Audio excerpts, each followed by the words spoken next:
से 32 किलोमीटर दूर बसा हुआ एक स्वतंत्र राज्य था जो राजस्थान के सबसे समृद्ध और उत्कृष्ट राज्यों में से एक माना जाता था। सर्वप्रथम कोटा शैली की जो खोज थी या इनके चित्रों के बारे में कर्नल टीजी गेयर एंडरसन ने 1952 में बताया था। बूंदी के राव समर सिंह ने अपने समय में चंबल के दाहिनी और भीलों का जो राज्य था, जिसका नेता कोट्या था, जिसके नाम पर इसका नाम कोटा पड़ा, को बसाया था। सन 1631 ईस्वी में कोटा 360 गांवों का एक स्वतंत्र राज्य था जो हड़ौती क्षेत्र में आता था। राजा छत्रसाल के समय में कोटा शैली ने अपनी पहचान बनाई और चित्रकला के पटल पर उभर कर आई। कोटा कलम जो है, इसका मुख्य आश्रयदाता राजा राव उमेद सिंह हैं। इन्हीं के शासनकाल में कोटा चित्रशैली का सर्वोत्तम विकास हुआ था। कोटा शैली का जो चरम उत्कर्ष था वो राजा राव उमेद सिंह के समय में ही था। उमेद सिंह घुड़सवारी और आखेट के बड़े शौकीन थे, जिसके कारण कोटा शैली में शिकार के चित्रों की भरमार है। कोटा शैली में शिकार के इतने अधिक चित्र बनाए गए हैं और ये सब राजा राव उमेद के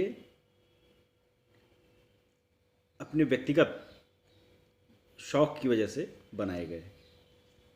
कोटा के जो उत्कृष्ट भित्ति चित्र हैं वो झाला जी की हवेली में, देवता की हवेली में, राजमहल में देखने को मिलते हैं। दुर्जन साल के समय में राधा कृष्ण और हाथियों की लड़ाई के प्रसिद्ध चित्र जो हैं वो इन्हीं हवेलियों में बने मिलते हैं। तो जानते हैं इनका जो प्रमुख विषय है वो क्या है। तो कोटा शैली के जो प्रमुख विषय हैं उनमें शिकार, चूँकि भी हमने आपको बताया, शिकार तो सबसे प्रमुख इनका विषय था ही, और बल्लभोत्सव, पंचमेल, पौराणिक आख्यान, राग रागिनी, नायक नायिका भेद, बारहमासा आदि ये कुछ प्रमुख विषय रहे हैं जो कोटा शैली में बनाए गए हैं। और कोटा शैली के जो प्रमुख चित्रकार हैं उनमें डालू, हेमराज, जोशी, गोविंद राम, गुमानी राम, लच्छी राम, रघुनाथ और नूर मोहम्मद आदि प्रमुख हैं। कोटा शैली के जो प्रमुख चित्र हैं उनमें राम द्वारा हिरण का शिकार करते हुए, देखिए ये इसका बहुत प्रमुख चित्र है, राम द्वारा हिरण का शिकार करते हुए। अब देखिए शिकार चित्र ही सबसे पहले आ गया इसका। इससे पता चलता है कि कोटा शैली में शिकार पे बहुत ज़्यादा चित्र बनाए गए हैं। माखन लीला दूसरा चित्र है। शिकार करते हुए राजा राव उमेद सिंह, शिकार करते हुए राजा राव उमेद सिंह, हाथियों की लड़ाई, राधा कृष्ण और शिकार, ये कुछ प्रमुख उल्लेखनीय चित्र थे। कोटा के कुछ उत्कृष्ट भित्तिचित्र भी हैं जो झाला जी की हवेली में, राजमहल में और देवता जी की हवेली में देखने को मिलते हैं। कोटा शैली की जो प्रमुख विशेषताएं हैं वह इस प्रकार हैं कि पहली जो विशेषता है वह स्त्री आकृतियों के कद अपेक्षाकृत छोटा है, परंतु आँखें कटाक्ष वाली हैं, खंजन नयन जैसी, गर्दन मांसल युक्त है, घाघरा ओढ़नी पहने हुए चित्रित की गई हैं। यहाँ के चित्रकारों ने हल्के हरे रंग, नीले, पीले रंग का प्रयोग बहुतायत से किया है। अधिकतर बॉर्डर लाल या नीले रंग से बनाए गए हैं। मुख्य चित्र के चारों ओर एक हरे रंग की रेखा बनाई गई है। यह विशेषता बाद के जो कोटा चित्र बने हैं उनमें आई है। जो बाद में चित्र बनाने जाने लगे उसमें जो है हरे रंग से आउटलाइन की जाने लगी। और जो अगली विशेषता है वह यह है कि यहाँ के चित्रों में दुर्जन वनों के अद्भुत चित्रों का चित्रित किया गया है। ये तो कुछ प्रमुख शैलियाँ थीं, जो विशेषताएं थीं वो थीं। और अब हम लोग चर्चा करते हैं इसकी एक और छोटी सी शैली है, अलवर शैली। यह भी चित्रकला की दृष्टि से बहुत उल्लेखनीय शैली मानी जाती है। अलवर नगर जो है यह दिल्ली जयपुर रेल मार्ग पर स्थित है। यह उत्तर में हरियाणा, पूर्व में भरतपुर, पश्चिम और दक्षिण में जयपुर की सीमाओं से घिरा है। अलवर शैली जयपुर चित्रशैली की एक उपशैली ही मानी जाती है। यह शैली 1775 में जयपुर से अलग होकर राजा राव प्रताप सिंह के राजत्व में स्वतंत्र अस्तित्व प्राप्त कर सकी। राजा प्रताप सिंह कला के विशेष अनुरागी थे।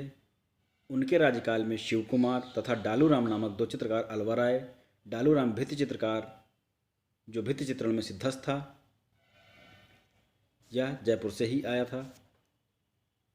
यहाँ के जो प्रमुख चित्रकार हैं उनमें मंगल सेन, बुद्धिराम, डालूराम, शिव कुमार, सालिक राम, आगा मिर्ज़ा, गंगा, नानक राम, मूलचंद्र, बलदेव, जमुना दास, गुलाम अली, किशन आदि थे।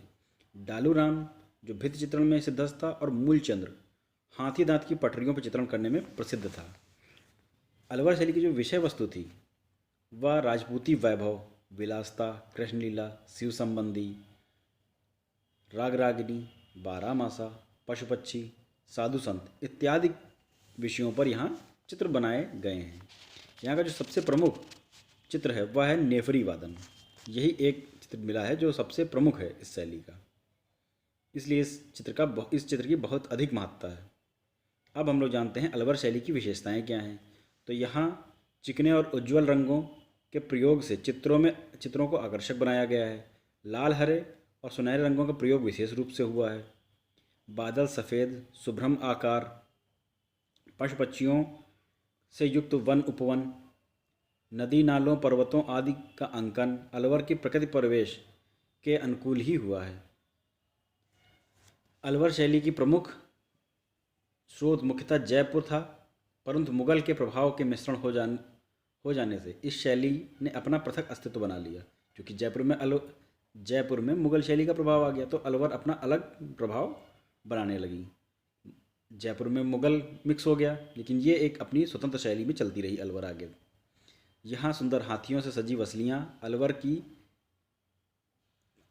से बाहर तक भेजी जाती हैं। स्क्रोल या हाथी दांत की पटरियों पर बने चित्र बहुत प्रसिद्ध हैं यहाँ के। यहाँ के चित्रों में पदार्थ प्रमुख रूप से उभर कर आया है। इस प्रकार हम कह सकते हैं कि अलवर शैली जो है वह भी एक उत्तम कोटि की शैली है। यहाँ पर आकृतियाँ प्रायः ठिगने कद की तथा गोल चेहरे वाली रही हैं। वेशभूषा प्रायः राजस्थानी व मुगलिया ही रहा है।